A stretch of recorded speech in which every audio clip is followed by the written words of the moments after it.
네, 오늘도 김성환 시사평론가, 김민아 시사평론가 모셨습니다. 두 분 어서 오세요. 네, 안녕하세요. 네, 야 이게 꽃샘추위가 또 찾아왔습니다. 그러게요. 뭐 더웠다가 추웠다가 막 반복하는 것 같아요. 뭐 봄이 그렇게 오는 거죠. 네, 그러게 말입니다. 네. 우리나라 지금 시사 상황하고도 비슷한 것 같네요. 그러네요. 네, 맞아요. 예, 꽃샘추위가 와도 할 일은 또 해야 되잖아요. 그렇죠. 예, 오늘 신문 일면은 뭐부터 볼까요? 오늘 신문을 스콕스가 정하는 뭐 헤드라인을 뽑으라고 하면요. 이런 귀틀막 대통령은 없었다. 야, 이런 귀틀막이요? 귀? 예. 예. 그렇게 입틀막은 들어봤어도 귀틀막은 또 처음 들어본다 이런 분들이 있을 것 같은데요. 나중에 아시겠지만 모 신문 사설 제목에서 제가 따온 거예요. 그대로. 그러니까 아니 그동안에 선거 개입이다, 관건 선거다 굉장히 비판을 많이 했었잖아요.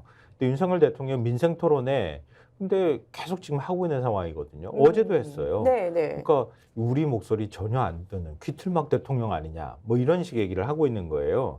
어제도 인천시청을 찾아서 18번째 민생 토론회를 열었거든요. 네. 너무 많은 공약을 쏟아내가지고 제가 다 전해드리기도 어려워요.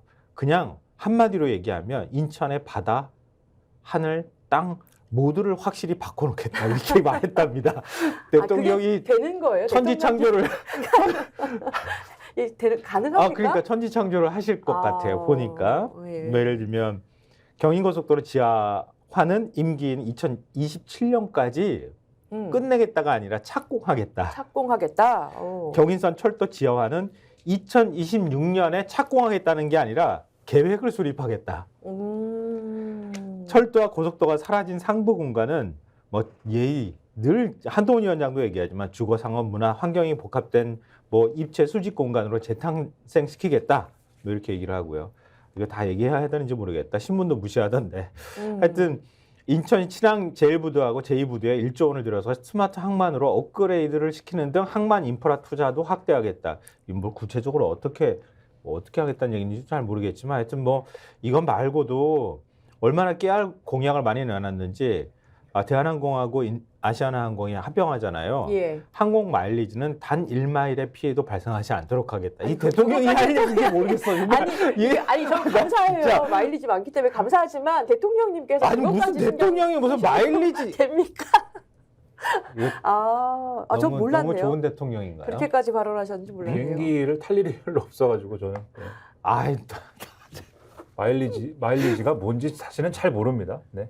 근데 마일리지 진짜 소중해요. 맞아요. 그리고 그래요? 그거 마일리지 소중해. 마음대로 없애면 얼마나 화가 나는데요.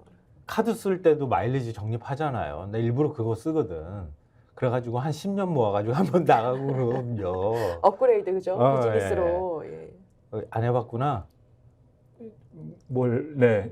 마일리지 모아서 뭐 어디를 나간 거나. 비행기요? 네.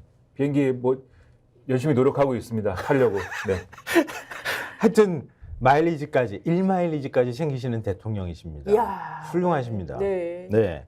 그럼 신문은 어떻게 보도했을까요? 근데 이게 이렇게 많이 내셨는데 아까 천지창조도 하시고 마일리지까지 신경 쓰였는데 별로 기사가 없는 느낌이에요. 맞아요. 한겨레 신문 일면 보시면은요. 일면에 유일하게 한겨레 신문만 일면에 보도했어요. 이게 한겨레 하단이네요. 이거 한겨레 신문 제목이 잘릴 정도야. 지금 이게 네. 저 위에 헤드라인 한겨레 신문 있거든요. 제가 깜짝 놀랐어요, 지금. 그 밑에 맨 아래에다가 박아놨는데 그냥 보셔도 아실 것 같아요. 저희 구독자분들은 아시겠지만 어제 보수신문에 어떻게 이 관건 선거라고 비판을 했는지 사설이나 이런 것들을 전해드렸거든요. 한겨레 신문이 오늘 이제 그걸 또 보도한 거예요. 선거 개입 논란에도 윤 대통령 전국 순회 마이웨이 이렇게 해가지고 보도했는데요. 일종의 대통령실하고 한동훈 위원장이 어떻게 이걸 반박했는지 그것만 설명드릴게요. 왜 그쪽 입장을 얘기 안 하느냐 이렇게 얘기하실 분들이 있어서 민주당이 어제 공직선거법 위반 혐의로 경찰에 윤 대통령을 고발했잖아요. 맞아요. 대통령실 관계자가 아니 뭐 윤 대통령은 열심히 지금 민생 챙기고 있는 거다. 정책 상당수는 국가의 미래를 위해서 장기적으로 마련되는 경우가 많다. 그러니까 이건 선거용이라는 주장은 잘못된 것이다. 이렇게 반박했다고 하고요. 홍익표 원내대표가 925조 원 퍼주기 약속 아니냐 이렇게 얘기를 했던 것에 대해서도 정부 재정과 민간 투자를 구분하지 못하는 데서 오는 얘기다. 중앙재정이 투입되는 건 10% 미만이라고 보고 있다. 아니 중앙재정 10% 미만을 가지고 어떻게 천지창조를 하시겠다는 얘기인지는 잘 모르겠지만 하여튼 이렇게 얘기하고 있고요. 한동훈 비대위원장은 대통령이 민생 챙기는 것은 의무이고 야당이 트집 잡을 일은 아니다 이렇게 얘기를 했다고 하는데 법조인들이 맞는지 모르겠습니다. 한겨레신문 사설에서도요. 전략지역 돌며 공약 남발하는 대통령이 선대위원장이냐 뭐 이렇게 사설을 쓰기도 했었고요. 뭐 어제 사설 내용을 많이 전해드렸기 때문에 제가 예. 말씀드린 맥락에 사설 내용도 다 들어있다고 생각하시면 돼요. 지금 민생 토론에 다니는 곳들이 전부 다 국민의힘이 좀 상대적으로 열세이거나 아니면은 접전지라고 얘기가 되는 지역들이거든요. 그러니까 그런 지역들을 찾아다니면서 이렇게 대통령이 공약을 남발하는 거, 이거 선거 개입 아니냐, 이렇게 사설의 요지입니다. 그러면 같은 이제 진보 성향을 갖고 있는 경향신문 어떻게 보도했을까요? 예. 경향신문이요. 예. 경향신문이 어떻게 보도했느냐? 경향신문도 사설을 통해서 비판을 했어요. 아까 말씀하신 이제 기틀막 대통령 없었다라는 게 이제 경향신문에서 사실은 이제 이 표현한 그런 내용입니다. 그래서 이 사설의 내용도 이제 지금 쭉 말씀하신 이제 그런 비판과 일맥상통하는 내용이고요. 토론과 형식의 내용도 더욱 부적절하다. 왜냐하면 지금 쭉 말씀하신 게 선심성 대책이다. 그리고 실제로 어떤 뭐 다 개발 공약이다. 이런 내용이지 않습니까? 형식과 내용이 더욱 부적절하다. 그 윤석열 대통령이 정부 계획을 쭉 밝히면 참석자들이 그 정책이 필요한 고충을 얘기하고 정부 관계자 답변과 윤 대통령 마무리 발언이 이어지는 시기다. 애초 반대 의견이나 다른 질문이 나올 공간이 없기 때문에 각본에 따른 일방 홍보쇼라고 해도 할 말이 없다. 대규모 재원이 들거나 국회 입법이 필수인 그런 내용들인데 재원 대책도 없다. 이 던져놓고 보는 선거 공약 의심이 들고 재탕도 많다. 정작 시민들이 힘들어하는 고물가 고금리 등의 민생 대책은 보이지 않는다. 이런 거거든요. 그리고 어제도 말씀드리고 오늘도 말씀드리고 그리고 지난주에도 말씀드리고 계속 이 할 때마다 이거 그만해라라고 보수 언론도 TV에서도 그렇고 뭐 이 진보 신문 뭐 이런 데서도 그렇고 그만해라라고 지금 하는데 계속 하지 않습니까? 마이웨이. 계속 하잖아요. 이러니 입틀막에 대해 귀틀막 대통령이라는 이야기가 나올 수밖에 없다. 그러니까 이렇게 지적을 하는 거죠. 근데 계속 하고 있습니다. 자, 그러면 여기 대해서 보수 아니, 신문 그러니까 다른 사람들이 말하지도 못하게 입을 풀어막으면서 귀까지 막아버리면 어떻게 되지? 아니야, 그건 다른 사람 입을 막는 거구나. 참. 자기 입은 지금 얘기를 하는 거죠. 다른 사람 입은 이렇게 막고 자기는 막 말하고 귀는 막고 있어 이렇게. 아니 이거 동상만 들어야 되는 거 아닌가? 다른 분들 만나도 장관분들 만나도 90% 본인이 얘기하신다고 그런 얘기 있었잖아요. 그러네요. 예, 국민에 그러네요. 대해서도 지금 본인이 얘기하시는 거죠. 새로운 윤 대통령의 새로운 별명 하나가 생겼습니다. 귀틀막 대통령. 근데 이제 보수 신문들은 이거 좋아하고 있는 거 아닌가요? 좀 평가가 궁금합니다. 네. 보수 언론들은 사실 어제도 말씀드렸듯이 비판을 많이 했다고 하지 않았습니까? 예. 이거를 그러다 보니까 또 적극적으로 보도하기가 어려웠어요, 사실 오늘. 그래서 조선일보 4면, 동아일보 8면 뭐 이런 이제 지면들을 보면 조선일보 4면을 볼까요? 그러면 뭐 조선일보 4면 보면은 자, 이렇게 보여줄 일은 아닌데 전체 지면을 보여주는 것이 훨씬 더 이제 좋았겠지만 그냥 보더라도 이제 기사가 작아 보이지 않습니까?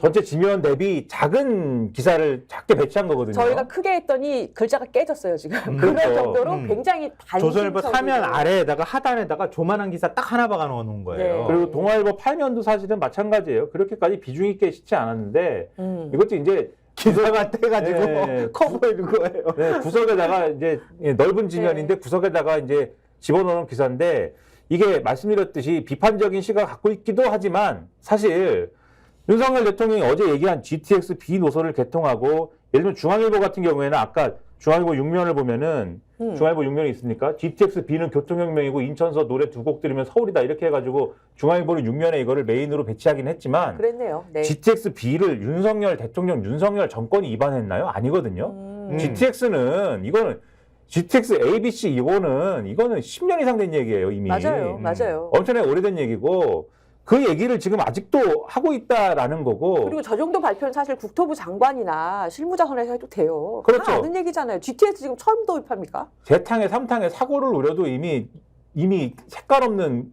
투명한 물이 나올 정도로 계속 하는 얘기고 이미 이거는 다 아는 얘기고. 그리고 다른 얘기 뭐 부두에 1조 원을 들여서 스마트 항만으로 업그레이드를 한다. 그다음에 뭐 제2 여객 터미널을 짓는다. 활주로를 증설한다. 그거를 뭐 어떻게 한다. 이런 것 다 그냥 있는 얘기이거나 계속 해왔던 얘기이거나 철도를 지어한다, 무슨 경부고속도로를 어떻게 한다 이런 얘기 있잖아요. 선거 때만 되면 다 하는 얘기고 그 얘기 나올 때마다 선심성 대책이 또 나왔군요라고 언제나 신문들이 평가를 해왔던 뭐 그런 얘기들입니다. 그런 얘기를 또 하니 신문들이 야 이런 좋은 얘기가 또 나왔네.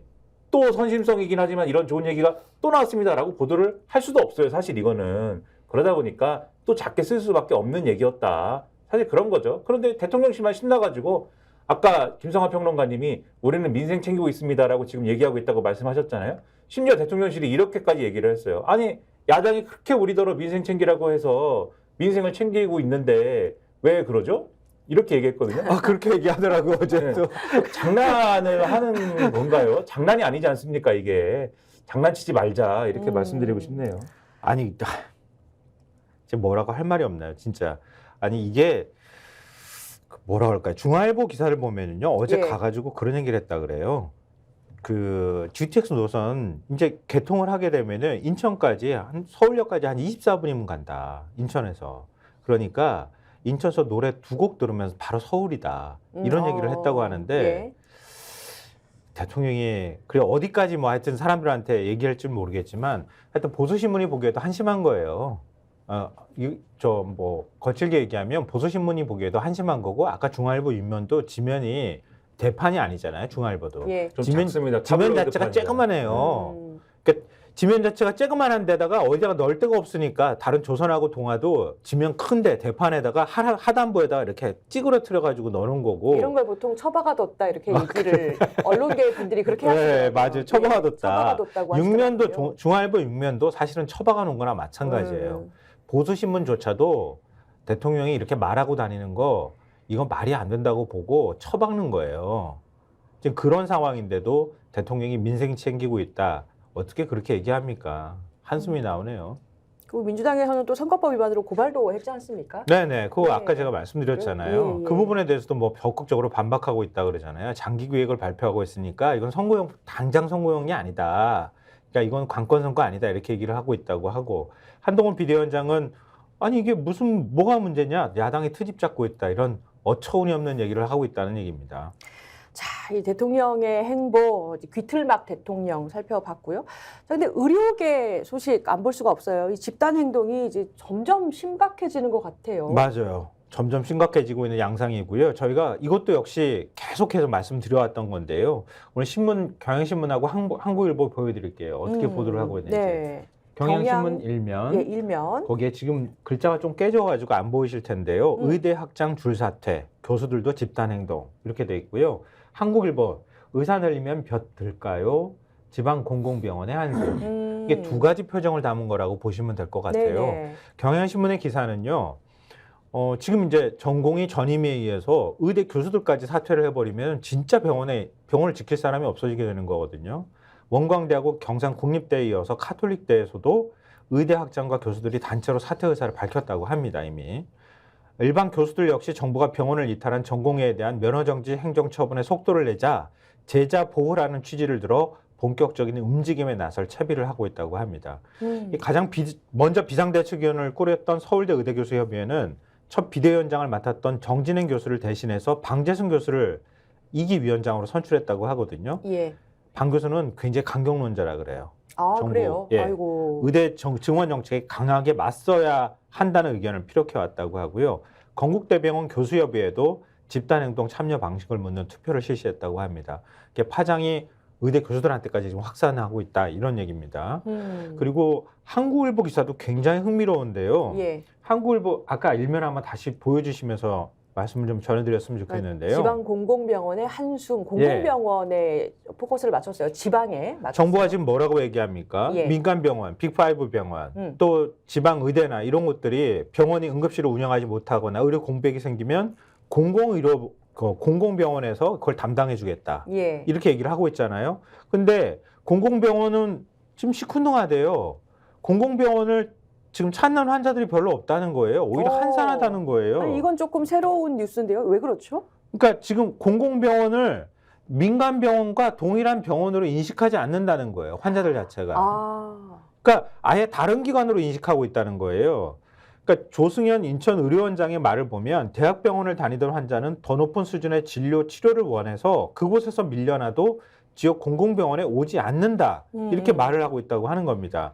윤창규 충주의료원장 역시 요즘 환자들은 수도권 대형 병원을 선호하는 성향이 강해서 공공병원은 파업 여파가 크지 않은 것이다. 이렇게 얘기를 하고 있다고 하는데요. 예를 들면 이런 거잖아요. 예. 그 지방 의료원들이 계속 호소했던 건데 코로나19 사태 지나가면서 지방 의료원을 다 비웠잖아요. 맞아요. 코로나 전담병원으로 네. 만들어놨죠. 그러고 난 다음에 코로나 사태가 끝났어요. 환자들이 이 코로나 병원으로 인식하는 거예요. 그러니까 지금 일반 진료를 그 병원, 지방 의료원에 가서 한다는 생각을 잘 안 하는 거예요. 지방 의료원에 적자가 막 발생하죠. 근데 그동안에 희생은 다 했는데.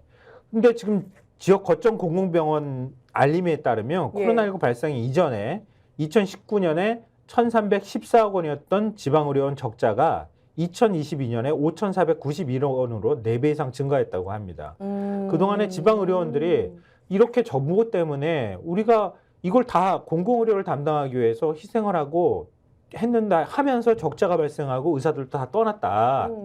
그거 보전해달라고 했는데 정부가 거부했어요. 네. 그래놓고 맞아요. 난 다음에 네. 의료 공백 발생하니까 지방 의료원들이 공백 메워줄 겁니다. 이렇게 얘기를 하고 나니까 지방 의료원이 공백을 메워주는 역할을 하는 게 아니라 환자들은 안 오고 있는 상황이 되고 있다. 그러니까 정부가 말하는 것과 실제 현실은 전혀 다른 방향으로 움직이고 있다는 거예요. 아니 무슨 지금 예. 대책을 할 때 네. 어떤 대책을 추진할 때 그러니까 정부의 태도가 뭐냐도 그 정책의 수용성을 이제 볼 때는 중요한 거거든요. 그러니까 이 정부도 그렇고 의사 집단도 그렇고 공공의료를 강화해야 된다라는 주장을 하면은 그거는 일단 선을 긋고 보지 않습니까? 그거는 대안이 아니다라고 주장을 하잖아요. 그런데 실제 이런 사태가 벌어졌을 때 공공병원의 역할이 필요하다라고 하면 그러면 사실 사람들이 볼 때는 이미 공공의료의 어떤 가치라든가 역할이라든가 이런 것들은 폄하되어 있는 상황인데 지금 의사들이 많이 지금 민간병원에 있어서는 많은 어려움을 야기하고 있기 때문에 공공병원에 가서 치료를 받아야겠다 이렇게 생각을 안 한다는 거죠. 이미 공공병원은 무슨 뭐 아주 비효율적인 대상이고 치료를 뭐 할 수 없는 대상처럼 이제 그렇게 생각하게 만들어 놔놨기 때문에 네. 이게 사실은 간호사들의 입장에서도 마찬가지인 것 같은데 뭐 예를 들면은 지금 정부가 추진하는 게 의료 지원 인력, 그러니까 소위 말하는 PA 간호사와 관련된 시범 사업 논의를 진행을 하는 거 아니겠습니까? 전공의 파업 대책 중에 하나로 네, 네. 이거를 실시를 하겠다라는 거예요. 그래서 이 간호사들에 대한 업무 영역을 그동안 의료행위에 있어서는 못하게 해놨던 거를 의료행위에 있어서의 어떤 영역들에 대해서는 간호사도 할 수 있게 이제 하겠다라는 사업을 실시를 하는데 그 기사를 오늘 이제 신문도 실었습니다. 가령 이제 한겨레 오명 같은 경우에 그 기사를 이제 실었는데 예.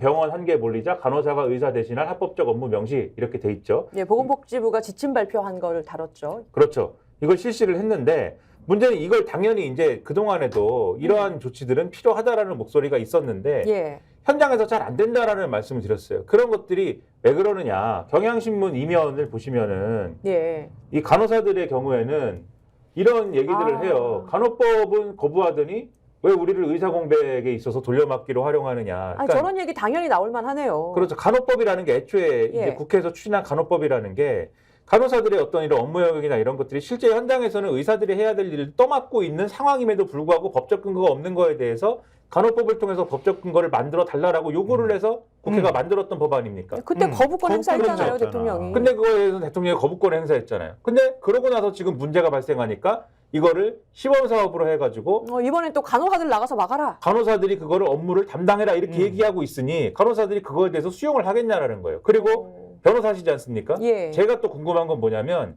이러면 법적 문제는 그럼 발생 안 하느냐라는 부분인 건데 정부는 어떻게 얘기하고 있냐면 지금 법적 문제가 발생을 한다라고 애초에 얘기했던 거는 의료법에서 발생을 하는 건데 지금 우리가 시범 사업을 하는 근거 조항은 어디에 있냐면 보건의료기본법인가요? 의료법보다 상위법인 보건의료기본법에 있는 근거 조항을 대상으로 해서 시범 사업을 하는 것이기 때문에 이것은 사실 간호사들이 의료행위를 한다고 해도 거기에 있어서는 법적 문제가 발생하지 않으며 혹시 의사들이 여기에 대해서 법적 분쟁이나 이런 것으로 가져간다고 해도 우리 보건복지부가 법무부라든가 이런 것을 대상으로 주무부처를 대상으로 많은 지원을 또 할 것이기 때문에 예. 문제가 없다 이렇게 얘기하고 있습니다. 간호사들 입장에서 이거는 믿을 수 있는 설명인지 궁금하더라고요. 이게. 변호사 입장에서 어떻게 맞아요. 보십니까? 아니 이게 면책이 의료행위를 하는 것 자체에 대한 면책 규정은 될 거예요. 근데 문제는 뭐냐면은 환자들에게 실제로 만약에 어떤 처치를 했는데 문제가 생겼을 때 네. 그럼 결국 누구 책임이냐. 이 간호사한테 부분에서 책임 간호사 떠밀겠지. 예 그렇죠. 간호사 의사의 개인이 지시 아래 책임을 간호사는 피하기는 하도록 돼 어려울 있잖아요. 거예요. 예, 예. 법상으로는 그렇게 돼 있기 때문에 그렇죠. 그걸 강조했단 말이에요. 그렇죠. 그러니까 간호사들이 실제로 이 여기서 말하는 긴급조치, 응급조치에서의 의료행위 할 수 있는 근거가 될 수는 있는데 문제는 거기서 문제가 생겼을 때 책임 소재에 생겼을 때. 있어서는 면책이 어려울 것이다. 예, 행위를 그렇게 하는 데 됩니다. 있어서는 근거가 될 수는 있어도. 예. 그러면 아니, 대안이 그러면- 아니지 않습니까? 이것조차. 아니 그러니까 2,000명 늘리겠다고 하면 미리 준비를 하든가 갈팡질팡 뭐 이렇게 이 뭐야 뒤죽 박죽이잖아 지금. 좀더 자기네가 그동안 세밀한 대책이 필요할 텐데. 아니 그러니까 그냥 즉자적으로 그냥 그때그때 필요에 따라서 대응해 놓고 난 다음에 나중에 와 보니까 또 필요하네. 그러니까 빨리 와 다 해줘. 뭐 이런 식의 지금 대처를 하고 있다는 거 아니에요? 그러면 작년에 어제도 우리가 그걸 지적했잖아요. 작년 강서구청장 재보궐선거 끝나고 난 다음에 그때 끝나고 나서 참패하고 그때 저 의사 정원 증원 문제가 거론되기 시작했으면 벌써 지금 얼마가 지난 거예요. 맞아요. 6개월도 넘게 지난 거잖아요. 그러면 그때부터 준비를 했다고 얘기를 하면 이런 문제들을 어떻게 정리할 건지를 미리 다 대비를 했어야 되는 거 아니에요? 그러니까 대통령이 이렇게 뻔히 공공병원 그리고 이제 간호사들 본인이 말하는 이 증원 문제에 대해서 대체 파업을 하거나 집단 행동이 있을 거는 예상이 됐을 텐데 전에 메르스 사태 때도 그렇고 의약분업 때도 그렇고 그러면은 대체 인력들에 대해서 준비할 시간이 충분히 있었을 텐데 마일리지 준비하시고 지금 일마에 그런 거 신경 아니, 쓰시느라고 지금 이런 거 할 시간이 없는 거 아니에요? 천지창조 하시느라고 천지창조 하시느라고 아유, 그러는데 너무 답답합니다. 마일리지는 본인의 관심사 아닐까? 대통령 본인의 평소 관심사 아닐까라는 대통령을 해외에 생각도. 나가면 마일리지 안 쌓이겠지? 아니 근데 5년은 그런데 네. 이전과 그 마일리지 안 이전과 쌓일까? 이전과 이유가 있을 거 아닙니까? 또 마일리지 대통령의 소멸 안 되게 해주면 안 되나? 평소 관심사가 반영된 발언이 아니었을까 이게. 너 오죽 답답하면 우리가 이런 얘기 하겠어요. 예, 그러니까 맞습니다. 이런 거잖아요. 다시 한번 정리를 하면 간호법 거부했어요. 의사들이 간호사들이 독립적인 진료 행위 할 수도 있다. 막 이런 얘기를 하면서 반대했잖아요. 그때 저도 그런 얘기했지만 간호사의 업무 범위가 규정된 게 없어요. 그럼 의사와 간호사의 역할 구분을 해야 되잖아요. 근데 안 하고 그냥 무조건 의사 지시에 따라서만 움직이도록 해놓은 거예요. 수동적인 존재로. 간호사들 처우 제대로 개선해 주지도 못하고.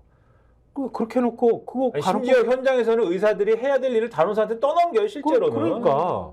근데 그거 명확하게 하지도 않은 상태에서 그냥 의사들 반대한다고 간호법 거부했잖아요. 거부권 행사한 당사자야, 윤 대통령이. 맞아요. 그렇고 난 다음에 그러면은 코로나 사태 끝나고 난 다음에 지방 의료원들 다 지금 힘들어 죽겠다고 할 때 예산 지원이라도 좀 해달라. 의사도 다 떠났고 지금 의료진 다 떠나버렸다. 너무 힘들고. 그렇게 얘기하니까 적자 니네들이 알아서 해결해. 그리고 던져버렸잖아요.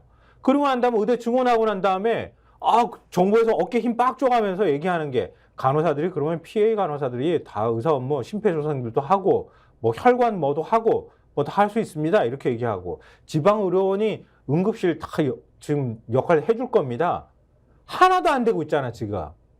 오히려 간호사들한테 다 떠맡기는데 대형 병원들은 그런다는 거 아니에요.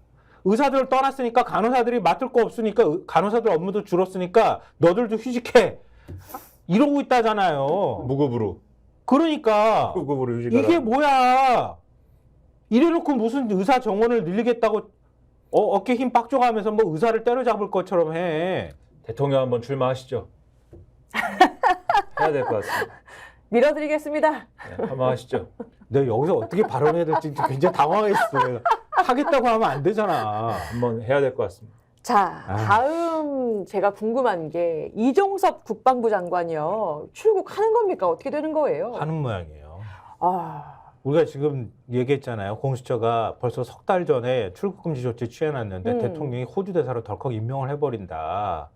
아니 어떻게 지금 아그레만까지 다 받았다는 거 아니에요? 맞아요. 그리고 오늘 동아일보 기사 제목이 아유, 창피해서 정말. 동아일보 기사 제목이 이종섭 출금 공개 다음날 4시간 약식 조사 오늘 출국 잡아놨다. 오늘 나간다는 거예요, 이건. 아니 그러니까 이게 공수처장 바뀌어서 그런가? 뭐가 뭔지 모르겠지만 공수처는 뭐 하는 기관이야? 오늘 나간답니다. 가기 전에 일단은 뭐 그냥 밀어넣은 거 이제 자기가 똥 치우고 처장이 나간다 이런 느낌인데요. 근데 이게 아니요, 그러니까 공수처가 수사를 해야 되잖아요. 출국금지도 공수처가 요청해가지고 걸어놓은 거잖아요. 맞아요. 그래서 얼른 수사를 했다 이 얘기 아닙니까 지금? 얼른 수사를 했다. 4시간 수사를 했다는 거고 이게 얼른 수사했다. 4시간이면요. 처음에 앉아서 기초 조사하는데 한 30분 걸리고요. 뒤에 네. 지장 찍는데 한 30분 걸려요. 어. 그러니까 실제 조사 시간은 이게 정말 물어볼 게 많은데 핵심적인 조사는 못한 거예요. 기본적인 조사밖에 못한 상황입니다. 이러니까 한겨레 신문하고 경향신문이 일면에서 관련 소식을 다루고 있어요. 한번 보시면 네. 아실 거예요. 오, 일면 머리로 갔죠. 예. 공수처 이종섭 조사 출금 해제 명분 쌓기 이렇게 보도를 했고요. 경향신문 혹시 일면도 준비되어 있습니까? 그러니까 제대로 된 수사가 아니다 이거죠. 명분이다 호주 이거죠. 대사 임명 사흘 만에 공수처 이종섭 조사 이렇게 돼 있죠. 같은 내용은 거의 또 동일해요. 네. 저희가 말씀드렸던 것처럼 이렇게 후다닥 공수처가 그동안에 예를 들면은 뭐 이종섭 밑에 그 라인이라고 할 만한 사람들 임종덕부터 시작해가지고 쭉 조사를 하거나 해병대 사령관까지 다 조사를 하고 압수수색까지 해서 압수물 분석 다 해놓고 왜냐하면 어쨌든 간에 제일 중요한 인물이잖아요. 당시 국방부 장관이니까. 핵심 피의자입니다. 네, 국방부 장관 위까지는 아니지만 안보실장이 있고 그다음에 대통령이 있는 거 아니에요? 그 국방부 장관까지 조사 가려면은 압수물 분석도 하고 다 하고 난 다음에 관련자 그 밑에 있는 조사 다 하고 그리고 국방부 장관을 조사해야 되잖아요. 이거 다 건너뛰었다는 거 아니야, 그냥? 이게 뭔 말이야? 그냥 호주 대사 내보내기 위해서 그냥 알리바이 만들어주는 것밖에 안 되지 않느냐? 이런 비판들이 안 나올 수밖에 없는데요. 안 나올 수 없는 상황인데요. 한겨레 신문 사설에서 예. 이종섭 호주 대사 임명 취소하고 제대로 수사해야 이렇게 사설을 썼어요.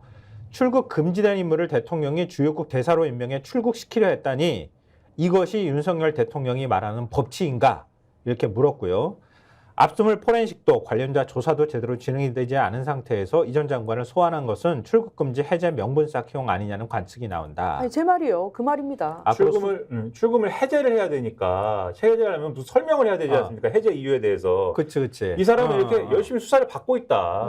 수사 열심히 받고 있기 때문에 뭐 출국 금지를 시켜야 될 이유가 없다. 이렇게 가려는 거 아니냐. 그리고 이미 이제 해제를 뭐 이 기사들을 쭉 보면은 오늘 이 얘기가 일면에 실렸느냐의 차이는 있지만 여러 언론에 많이 실렸거든요. 예. 기사를 쭉 보면은 출국 금지가 해제되기 이전에 이미 이종섭 전 장관에 대해서는 외교관 여건이나 이런 게 다 발급이 된 상태고 맞아요. 오늘 출국 예정이다라고 말씀드리지 않았습니까? 예. 출국 일정이 이미 잡힌 거예요. 그러면 이 일정이 이미 잡혀 있는 상황이기 때문에 그렇게 따지면은 공수처의 이 조사 자체는 요식행위다라고 얘기할 수밖에 없는 거죠. 계획은 다 이미 있는 겁니다. 출국 금지가 해제될 수 있는. 근데 이렇게 출국금지 된 사람의 경우에 만약에 여권을 그렇게 신청하거나 출국하려는 움직임이 있으면 출입국관리국에서 아마 통지가 가야 될 거예요. 검찰 쪽에 통지가 가고 검찰이 당연하죠. 공수처에 가야 돼요. 너무너무 당연한 거고요. 한겨레 신문 사설에도 그렇게 돼 있어요. 대통령실은 공수처 수사 상황을 일절 알 수 없다. 아이. 그러면서 출국 금지 사실을 몰랐다고 얘기를 하는데요. 고위공무원단 인사검증은 법무부가 담당하잖아요. 다 아시다시피 이 사설 내용을 제가 정리해 드리는 거예요. 법무부는 뭘 한 거냐 이렇게 묻고 있어요. 인사검증을 얼마나 허투루 하는지 자인하는 것이냐. 인사검증을 했을 거 아니에요. 네. 외국 대사로 나가는데 그러게요. 안 했다는 얘기가 되는 건데 출국 금지가 아니더라도 주요 사건 핵심 피의자를 주요국 대사로 임명한 행위를 도무지 이해할 수 없다 이렇게 얘기를 했고요. 출국 금지 담당을 하고 있는 법무부는 다 알고 있었을 거라는 거예요. 그 얘기를 왜 법무부가 안 했겠어요? 다 보고 받았다는 얘기가 되는 거겠지. 그리고 이 전 장관 외에도 이 사건 지휘 보고선상 인물들이 속속 영전하거나 국외로 나가고 있다 이러면서 임종덕 전 국가안보실 2차장, 신범철 전 국방부 차관 국민의힘 총선 후보로 단수 공천됐잖아요. 우리가 네. 소개해드린 적도 있고요. 그리고 박진희 전 국방부 군사보좌관과 임기훈 전 안보실 국방비서관, 사실 이름 잘 못 들어본 사람이잖아요. 이 두 사람은 이미 지난해 말 진급했고 임성근 사단장은 정책연수를 떠났다 그래요.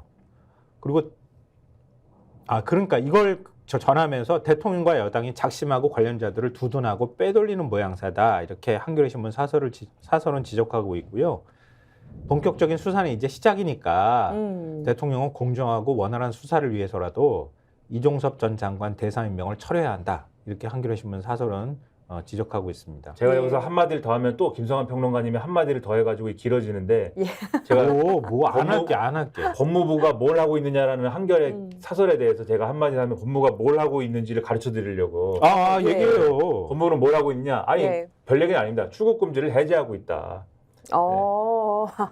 그것도 법무부가 해야 될 역할이죠. 왜냐면 동아일보 기사 네. 좀 아까 말씀드렸잖아요. 동아일보 기사가 이렇게 써 있어요. 이종석 전 장관 출국 금지는 공수처가 철회하기보다는 법무부가 해제하는 방식이 될 것으로 보인다.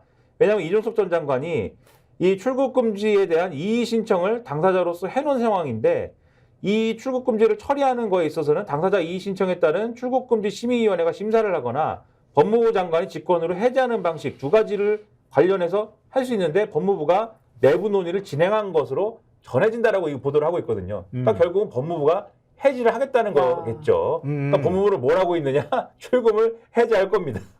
아니 지금 그러니까 이렇게 댓글에서 진선님이 공수처는 물론 이 연루 사건 관련 기관에서 제발 양심 선언하는 의료문이 나왔으면 좋겠다 이런 말씀을 하실 정도로 서로 사실은 짜고 치는 거 아니냐 이런 생각 하실 정도로 지금 그냥 명분 쌓기 하고 있네요. 일종의 무법천지를 예. 검찰총장 출신 대통령이 있는 정권에서 만들고 있는 거 아닌가 싶은데요. 이게 공권력을 이런 식으로 활용하는 게 맞는 건가 이런 생각이 드는데 그런 점에서 지적 안 할 수가 없는 기사가 하나가 있어요. 이거 얘기를 반드시 해야 될 것 같은데요. 경향신문 3면 보시면요. 예. 검찰 대통령 기록관 압수수색, 총선 코앞서 임종석 조국 재수사. 그 밑에는 이종섭 얘기가 들어가 있죠. 4시간 조사받고 출국 준비. 야, 이거 이렇게 돼 너무 있는데요. 극명하게 대비되는데요. 그쵸. 누구는 제대로 수사도 안 받고 4시간 조사, 저건 14시간 아닙니다. 4시간 조사받고 출국 준비하고 룰루랄라 하고 있는데 네. 누구는 재수사를 또 받고 있네요. 그죠? 그러니까 경향신문의 편집도 그걸 비교하기 위해서, 비교해 보여주기 위해서 저렇게 편집하는 거예요. 그래서 신문 편집이라는 게 정말 재미있기도 한데요. 그러니까 아마 관련 소식 다 아실 거예요. 네. 왜? 물론 1심 판결에서 관련자들이 유죄 판결을 받았기 때문에 뭐 그 명분을 가지고 대검에서 재기수사 명령을 내렸잖아요. 예, 그래서 뭐 수사에 그건 근거가 들어간다고 하는 있습니다. 건데 예. 근데 한창 조국혁신당 얘기 좀 나오고 지지율 나간다고 뭐 올라간다고 하는데 재수사 본격적으로 검찰에 들어가겠다고 하는 것도 웃기고 임종석도 역시 마찬가지잖아요. 일종의 민주당이 또 하나의 상징적인 인물이 돼버렸어요. 그 뭐 민주당이 자업자득이기도 하지만 근데 이렇게 검찰이 총선 앞두고 이런 식으로 수사 본격적으로 들어가는 게 맞는 거냐? 저는 정치적으로 뭐 항상 정치는 그런 말을 하는 거야 이렇게 얘기하는지는 모르겠지만 검찰은 오해를 보통은 피하려고 하잖아요. 총선 앞두고 이렇게 수사하면 오해받게 되는 거거든요. 그러면은 총선 이후에 수사해도 되잖아요. 근데 지금 총선 한 달밖에 안 남았는데 이게 뭐 이렇게 다급한 수사라고 본격적으로 수사 들어가겠다고 대통령 기록관 문건 다 압수수색을 하겠다고 막 들어가질 않나 이런 짓을 벌이는지 이해를 못 하겠어요. 자연스럽게 다음 얘기하면서 이 얘기하면 될 것 같습니다. 네. 다음 얘기 얘기를 어차피 뭘 선거 얘기를 해야 되기 때문에 맞습니다. 공천 얘기 빼놓을 수 없죠. 근데 공천 관련해서 오늘 조선일보에 재밌는 메시지가 났다고요? 조선일보 얘기하기 전에 양당에서 이제 어떻게 움직이고 있냐를 먼저 얘기하면서 그 얘기를 해야 될 것 같은데 네. 일단 공천 국면이 좀 마무리가 좀 돼가는 거잖아요. 완전히 끝나지 않은 부분들도 있지만 거의 이제 마무리됐다고 봐야 되지 않습니까? 그러다 보니까 이제 시동에 걸려서 한동훈 비대위원장 같은 경우에는 어제 수원 갔죠. 제 고향 수원에 가가지고 민주당이 수원에 해준 게 뭐 있느냐. 왜냐하면 여기는 전 지역구 수원은 전 지역구가 이제 민주당 국회의원이기 때문에 우리가 여당이니까 우리가 확실히 해줄 수 있다라면서 서울 지하철 3호선이 여기로 와야 된다 등의 여러 가지 얘기를 했습니다. 그러면서 뭐라 그랬냐면은 비상대책위원회 회의에서 이대로라면 통진당 후신 간첩 전력자 그 관련자들이 이재명 대표에게 신원 보증받아서 국회에 입성하게 된다. 그리고 우리가 총선에서 이기면 바로 국정원의 대공수사권을 회복하는 법률 개정안을 내고 통과시키겠다. 그러니까 색깔론. 야, 네, 대놓고 색깔론이네요. 색깔론 드라이브를 걸죠. 네. 지금 앞서 뭐 말씀드렸습니까? 지금 바로 이 대목에서 검찰이 왜 한 달 남겨놓고 이 울산시장 선거 개입 사건 수사하느냐 이거를 연상하게 만든다는 점에서 제가 다음 주제 얘기를 그래서 드린 건데 기가 막힌 연결이네요. 그렇죠. 네. 사건 자체는 선거 개입 사건이지만 결국 이 사건을 재수사하게 되면은 누구를 재수사하게 되는 사람이 누구냐에 있어서는 조국, 임종석 두 사람인 거고 이 두 사람이라고 하는 코드라는 거는 결국 운동권 청산론, 운동권 심판론 이런 거하고 연결되는 거고 그걸 확장하면은 전 정권 심판론까지 가는 거잖아요. 여기에 땔감으로 가는 거죠. 사실은 요 수사와 관련돼서는. 그래서 운동권 심판론이라는 게 색깔론이라든가 이런 것에 더해가지고 운동권들이 부정부패, 뭐 불공정, 뭐 이런 거에 어떤 상징이다라는 것까지 막 부풀려지는 그런 어떤 이런 프레임인 거잖아요. 제가 볼 때는 이게 하나의 어떤 큰 어떤 그러한 흐름 속에 있는 그러한 전략인 거다. 이런 느낌이 들고 아니 한동훈 위원장이 그럼 아직도 그럼 수사 지휘를 하고 있다는 얘기예요? 뭐 수사 지휘인지 아니면 뭐 수사 및 정치 지휘인지 뭐 뭔지 모르겠어요. 대통령실이 지휘하면은 그렇게 하는 거네. 대통령실이 지휘해야 되는구나. 그런 뭐 뭔지 모르겠는데 아니, 그러다 보니까 말씀을 듣고 보니까 무슨 종이 펴놓고 큰 그림 그림을 그려가면서 이렇게 뭐 그려놓고 영화 맞추고 같은데 있는 거 아니에요, 보면은, 이렇게. 예. 분업하나 이런 생각이 드는 그런 주장하시는 겁니까? 1987이 생각이 납니다. 네. 옛날에 이제 윤석열 대통령이 검찰총장 할 때 뭐라고 막 했더니 그 국회에서 예. 윤석열 사단 막 얘기했더니 1987이 생각이 납니다. 그랬는데 제가 1987이 생각이 납니다 지금. 근데 아무튼 이러다 보니까 한겨레 신문 같은 경우에 네. 사실 기사를 이렇게 썼어요. 한겨레 신문 사면을 잠깐 보여주시면은 민주당은 종북 세력 숙주, 한동훈, 비례연합의 색깔론 이렇게 썼거든요. 그러니까 이런 색깔론이다라는 지적을 언론이 지금 하고 있다라는 말씀을 일단 하나 드리고 네. 그다음에 이제 이재명 대표 같은 경우에는 경기 양평군 강상면 일대를 찾아서 양평군 강상면 하면은 바로 추억이 떠오르잖아요. 양평 고속도로의 추억. 예. 그래서 여기 가가지고 서울 양평고속도로 노선 변경 특혜 의혹 이걸 막 부과시켰는데 국정농단의 대표적 사례가 이곳이다라고 주장을 하면서 원희룡 전 국토교통부 장관 겨냥해서 고속도로 종점 변경 의혹에 대해 책임이 없다고 할 수 있느냐? 그런데 공천을 받은 거 아니냐라고 주장을 했습니다. 그러면서 여기 이 자리에서 또 지금 이제 민주당의 소위 말하는 이 공천 논란이 있지 않습니까? 여기에 대해서 그 민주당은 어쨌든 경선의 결과로서 소위 말하는 뭐 언론 표현으로 친명 횡재 뭐 이렇게 또 언론이 썼는데 네네. 그러한 결과는 어쨌든 경선으로서 이루어진 것이기 때문에 민주당은 당원의 당이고 국민이 당의 주인이라는 사실이 증명된 거다라고 이제 주장을 했거든요. 그래서 그런 모양새인데 결국 이걸 한마디로 요약을 하면은 국민의힘은 지금 격전지에 가가지고 여당 프리미엄 주장하면서 색깔론 이렇게 더해가지고 드라이브를 거는 모양새고 예. 이재명 대표, 민주당은 지금 김건희 여사를 중심으로 한 정권 심판론에 불을 붙이면서 뭔가 이제 공천으로 인한 탱탱이나 이런 것들을 방어하려는 모양새, 이 두 가지 모습으로 보여주고 있다 지금. 이런 국면이다라는 걸 일단 말씀드리는 거예요. 네. 이런 상황에서 사실은 여당 내에서는 지금 낙관론이나 이런 것들이 스물스물 기어 나오고 있습니다. 지금 말씀드렸듯이 민주당은 지금 이 공천 후유증을 방어하는 입장에서 김건희 여사를 고리로 한 정권심판원에 불을 붙이려고 하는데 김건희 여사는 사라졌잖아요. 그렇죠. 그러니까 사실은 예. 좀 방어가 잘 되고 있다라고 자평하면서 색깔로는 이 비례연합정당 논란 때문에 색깔로는 좀 먹힌다 이렇게 판단하다 보니까 어떤 사람 같은 경우에는 막 방송 나와가지고 우린 160석도 해요 이랬다가 한동훈 비대위원장한테 경고받고 이랬잖아요. 그랬죠. 예. 이런 상황이 되다 보니까 조선일보가 또 조선일보 가만히 있지 않죠. 약간 경고 비슷하게 지금 하고 있는 그런 기사가 있어서 이 얘기를 하려고 좀 길게 얘기를 한 거예요. 이거 재밌었어요. 근데 이 네. 메시지 보고 재밌었습니다. 조선일보 3면을 보면은 기사 제목이 이렇습니다. 민주조국당 합치면 여야 지지율 팽팽, 출발선으로 돌아갔다. 이런 얘기인 건데 최근에 여론조사 결과가 쭉 나왔잖아요. 여론조사 결과가 쭉 나왔는데 이 여론조사라는 걸 쭉 보면은 이 민주당 지지율이 상당히 떨어졌다. 이런 조사 결과가 쭉 나오다가 최근에는 조국혁신당이 본격적으로 여론조사에 들어가면서 시작하면서 네. 어떤 여론조사 결과에는 지역구에서 민주당이 밀린다는 조사 결과도 있고 예. 근데 같은 시기에 나온 여론조사 결과인데도 이 지역구 투표를 하겠다는 의향을 조사해 보면은 민주당이 국민의힘을 앞서는 조사 결과도 있고 막 이렇거든요. 네. 근데 왜 그러나 잘 보면은 지역구 투표 대상 중에 조국혁신당이 있는 여론조사가 있고 없는 여론조사가 있어요. 맞아요. 조국혁신당이 끼면 민주당인 당연히 표가 갈리니까는 그게 이제 지역구 투표 의향에서는 좀 이 여론조사 결과가 하락을 하고 조국혁신당이 있으면 하락을 하고 없으면은 조국혁신당 지지하는 쪽이 민주당 지지하겠다라고 하니까 이게 상승을 하고 이런 기류예요. 결과적으로 조국혁신당 지지율 근데 조국혁신당은 지금 지역구에 후보를 안 내겠다는 거잖아요. 쉽게 예. 얘기하면. 예. 그러면 결과적으로 조국혁신당 지지율하고 민주당 지지율이 지역구에서는 합쳐질 경우가 생길 것인데 그렇게 보면은 지금 여야 지지율은 팽팽한 것이다. 그래서 이 기사에 의하면은 결국은 지금 이 상황을 놓고 보면은 출발선으로 다시 되돌아간 거나 마찬가지여서 지금 이 상황을 그냥 낙관할 수는 없는 거다라는 게 사실은 이 기사의 행간인 거고 다만 이런 대목이 있습니다. 한국갤럽 관계자의 발언 인용해가지고 예. 대선처럼 하나의 선거에서 특정 후보 지지율이 높다면 그 후보가 이기겠지만 총선의 정당 지지도는 254개 지역구 여론을 합쳐서 평균을 낸 것이다.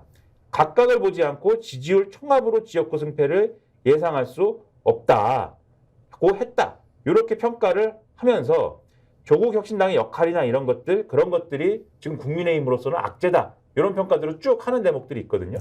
근데 이런 거는 제가 또 뭐 너무 길게 얘기했지만 이 기사에 대해서만 말씀드리면서 짧게 얘기하면 뒤집어 얘기하면 민주당 입장에서도 요거는 비슷한 얘기를 할 수가 있다. 합쳐가지고 예. 5위인 경우에 또 안주하게 되면 사실 지역구에서 어떻게 될지 모르는 것이기 때문에 전략을 잘 짜야 된다는 거는 민주당 입장에서도 같은 거다라는 점이어서 맞아요. 출발선에 섰다는 거. 요거를 지금은 양당 모두가 인식하고 양당 모두 낙관론에 빠져가지고 안이한 전략. 예를 들면 색깔론 원툴. 예를 들면 정권심판론 원툴로 승부를 볼 때는 아니다라고 하는 그런 점을 아니, 이 기사에서 우리가 캐치를 해야 된다. 이런 생각입니다. 조선일보가 설마 민주당한테 그런 경고의 메시지를 보냈을 것 같지는 않고. 그거는 저의 해석인 거고 네. 요 기사는 국민의힘한테 하는 얘기입니다. 네, 국민의힘한테 하는 얘기고 국민의힘한테 정신 차려. 조국 혁신당 들어오면서부터 지금 저 어떤 여론 지형이 판이 지금 흔들리고 있어. 이걸 지금 경고 메시지를 주려고 하는데 색깔론에 대해서는 뭐 아주 초지일관이에요. 조선일보는. 그러니까 한동훈 위원장 색깔론 더 부추길 것 같아. 제가 볼 땐 먹힌다고 보는 거거든. 아까 얘기했던 것처럼 일종의 그 뭘까 조국 임종석에 대한 수사 그리고 민주당 이제 선거 연합에 관한 위성정당에 관한 어떤 색깔론 공세 이런 것들이 일정하게 먹히는 그림으로 간다는 거잖아요. 거기에 검찰이 도구로 쓰이는 거고 조선일보 사면 보면은 이렇게 만약에 정신 차려라고 하면 사면 기사는 이렇게 쓰면 안 되는데 사면 기사를 보시면 아시겠지만 사면 기사는 여전히 색깔론으로 밀어붙이고 있는 중이에요. 예. 조선일보 사면 좀 보여주시겠어요? 예, 사면 기사 소개해 주세요. 네, 진보당 활동 인사 시민단체 목 비례 후보로 이렇게 기사를 쓰고 있어요, 여전히. 조선일보는 이 색깔론이 예. 먹힌다고 생각을 하는 겁니다. 먹힌다고 보는 거예요. 예. 저런 식으로. 저 큼지막하게 톱으로 저 기사를 쓴 거란 말이에요. 그러니까 사진도 진짜 잘 실었다. 와, 그러니까요. 너무 잘 찍었다. 야, 저거는 무슨 되게 역동적인 제 고향 국민의힘의 제 고향 수원에서 저러고 있습니다 지금. 네. 오늘도 저 TMI 하나 연출이잖아. 나왔고요. 예. 근데 연출 근데 그 너무 위에다가 잘했다. 진보당 인사 시민단체 목 비례 후보로 정신 차려야겠다, 색깔론을 민주당이. 폈네요. 네. 하여튼 민주당이 저런 거 봐도 정신 차려야 되겠다는 생각이 들고 하여튼 이 조선일보를 보면 보수의 흐름을 우리가 알 수 있다고 통상 얘기를 하잖아요. 저도 맞습니다. 그렇게 읽곤 하거든요. 근데 조선일보의 흐름을 보면 여론정을 보수 쪽에서 심상치 않게 보기 시작했다. 그동안에는 민주당의 공청 그 자본 때문에 민주당 지지율이 뚝뚝 떨어지고 이러면서 160석 얘기까지 나오는 상황이었는데 뭔가 좀 달라지고 있어라고 하는 바짝 긴장하는 뭔가 마음이 생기기 시작했다. 요 다음에 들고 나오는 카드는 색깔론 아니면 또 다른 무언가의 카드가 있을 수 있겠다. 그러니까 검찰 그건 상수일 것 같고요. 그러니까 그 부분에 대해서 민주당은 어떤 전략을 만드는가가 매우 중요하다 이렇게 보이고요. 그다음에 하나 더 말씀드리면 예. 지금 계속 뭐 사실 이 지금의 민주당 지지자들이 계속 하는 말씀이 뭐 언론이 국민의힘 공천을 너무 이제 쉽게 다루고 너무 이제 좀 솜방망이로 다뤄가지고 국민들이 여기에 속는 거 아니냐 이런 말씀도 많이 했잖아요. 예. 근데 제가 그때마다 드리는 말씀이 이게 좀 작게 다뤄서 그렇지 쓸 얘기는 다 쓴다 이 말씀 드리지 않습니까? 그리고 그거에 대해서 국민들이 또 자기 지역에 가면 평가해. 이게 잘된 공천이냐? 이거 다 생각할 거예요. 예. 대구 달서갑에 있는 유권자들이 이 유영아 공천 잘된 공천이야? 이 생각할 거란 말이에요. 그런 지적들이 계속 나오고 있다는 거를 다시 한번 말씀드리는 게 가령 한겨레 사면 같은 경우에 예. 지금 이제 물론 이분 같은 경우에는 뭐 당당히 경선을 통해서 당선됐다고 하지만 도태우 변호사라는 분이 이제 공천이 대구 중남구에서 되지 않았습니까? 예. 근데 이분의 막말을 발굴한 기사를 실었습니다. 한겨레 사면 보여주시면은 뭐 준비가 됐나요? 아 이거는 한겨레 사면이 아니구나. 한겨레 요 기사가 네. 아니구나. 다른 기사를 네. 제가 착각을 했는데 예. 한겨레 사면은 제가 말로 설명할게요. 예. 국가 좀 먹는 5.18 북한 개입 상식 뭐 이런 얘기를 하면서 도태우 변호사가 자기 유튜브나 이런 데서 5.18 광주민주화운동을 폄하했다라는 게 확인이 됐다라고 보도를 했어요. 한겨레 신문이. 그러니까 이거는 지금까지의 막말 수준하고는 차원을 달리하는 막말을 한 거예요. 지금. 예, 뭐 북한군 개입 가능성 뭐 이런 얘기했죠. 그렇죠. 5.18은 자유민주화적 요소가 있지만 북한 개입 여부가 문제가 된다는 것이 상식이다. 이런 얘기를 하고 5.18 당시 광주 송암동 계엄군 간 5인 사격에 대해서도 사건의 실체를 부인하면서 예. 제3세력 개입설을 주장을 했다. 그리고 이분은 물론 지난번에도 말씀드렸듯이 2007년에 태극기 집회에 연사로 나서서 박근혜 전 대통령 탄핵이 부당했다고 말하고 2020년 4.15 총선이 부정선거라고 주장하기도 했는데 예, 이게 문제예요. 태극기 부대예요. 그렇죠. 예. 한동훈 비대위원장이 한동훈 비대위 체제에서 이전에 예를 들면 시군구 의회에서 이런 발언한 사람 막 징계하고 이랬거든요. 이런 식의 발언한 사람 징계하고 이러면서 우린 중도 쪽으로 갈 거야 이랬는데 정작 이런 사람 공천을 막 해버리는 결과가 지금 나타난 거에 대해서 네. 한동훈 비대위원장이 유영하 변호사나 이런 문제에 대해서 뭐라고 그랬냐면은 이거 다 뭐 별 문제 아니라는 취지로 얘기를 지금 하거든요. 한국일보의 사면을 일단 네. 보여주십시오. 아니, 무슨 네. 근거로 그런 얘기를 해요? 제목이 비윤 내치고 탄핵 부정 세력의 꽃길 여도 비호감 공천 제목이 이렇게 되어 있는데 예. 이 얘기가 뭐냐면 한동훈 비대위원장이 웃긴 얘기한다. 사실은 이 기사의 핵심은 그 얘기예요. 그러니까 이게 유영하 변호사 공천에 대해서 기자들이 물어봤습니다. 지금 왜냐하면 이 문제와 관련돼 갖고 반발이 나오고 이런 상황이고 또 도태우 변호사 문제도 있고 하니까 기자들이 이게 결국 이런 문제가 탄핵의 강을 거슬러 올라간다는 지적이 있는데 어떻게 생각하십니까? 라고 한동훈 비대위원장한테 물어봤더니 한동훈 비대위원장이 이 탄핵은 굉장히 오래된 얘기 아닙니까? 라고 했다는 거예요. 오래전 옛날 얘기일 뿐입니다. 네, 오래전 얘기랑 상관이 없다. 이렇게 얘기를 했는데 이 신문에서 지적을 하는 것, 이 네. 신문의 지적을 잘 들어보시기 바랍니다.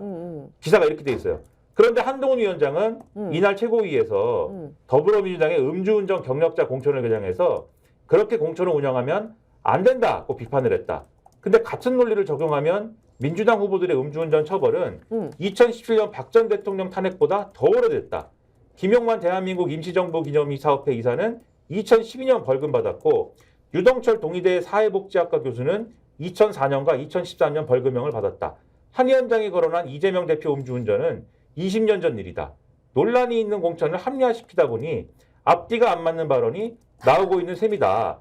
이렇게 지적을 하거든요. 이게 이 기사 내용 자체인 거죠. 그렇죠. 제가 얘기하는 게 아니라 아니고 기사에 이렇게 써 있습니다. 이재명 그 음주운전 20년 전이다. 그렇죠. 네. 그러면은 왜 유영하 도태우 공천은 탄핵이 오래전 일이라 문제가 안 된다라고 얘기를 하면서 남해당 공천은 20년 전 얘기까지 하느냐. 한동훈 비대위원장은 이렇게 아예 그냥 썼어요. 선택적 기억력을 갖고 있으면 그렇게 할 수도 있을지도 그렇죠. 몰라. 이런 지적을 지금 하고 있고 그리고 앞서 말씀드린 한겨레 기사에 보면은 뭐 아까 말씀드린 160석 발언을 했던 성일종 의원 같은 경우에는 성일종 의원이 많았지 착각입니다. 성일종 의원 아닌데 예. 성일종 그 발언 아니고 성일종 의원의 경우에는 지난번에 이토 히로부미 말한 적 있잖아요. 네.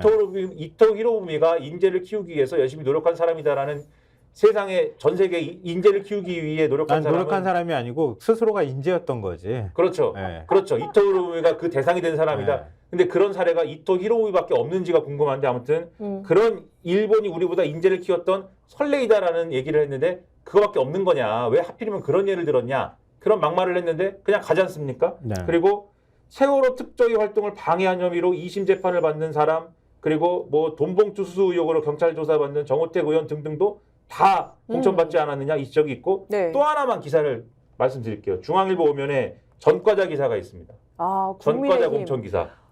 중앙일보 기사인데 국민의힘 호남 26곳에 공천 완료했는데 7명이 음주운전 폭행 등 전과자이다. 그러니까 호남 지역 100% 공천했다라고 지금 국민의힘이 호남 지역에 우리가 이렇게 신경 쓰고 있습니다라고 굉장히 자랑을 했는데 확인을 해보니까 7명, 이 중에 7명이 전과자고 심지어 양정무 전북 전주갑 국민의힘 예비후보의 경우에는 전과 구범이다. 이 사람의 경우에는. 이 사람 근로기준법 위반 등 전과 구범이에요. 이거 죄질이 안 좋습니다. 기업체 대표인데 네, 뭐 임금 안 주고 이런 거 그렇죠. 같아요. 근로기준법 위반, 네. 최저임금법 위반 등으로 벌금형 받았다라고 하면 지금 말씀하신 것처럼 이분은 악덕기업주인 거예요. 네. 그리고 다른 후보들도 변호사법 위반, 공직선거법 위반, 폭행, 재물손괴, 모욕 및 공직선거법 위반, 그다음에 농협조합법 위반, 보조금 예산관리법 위반.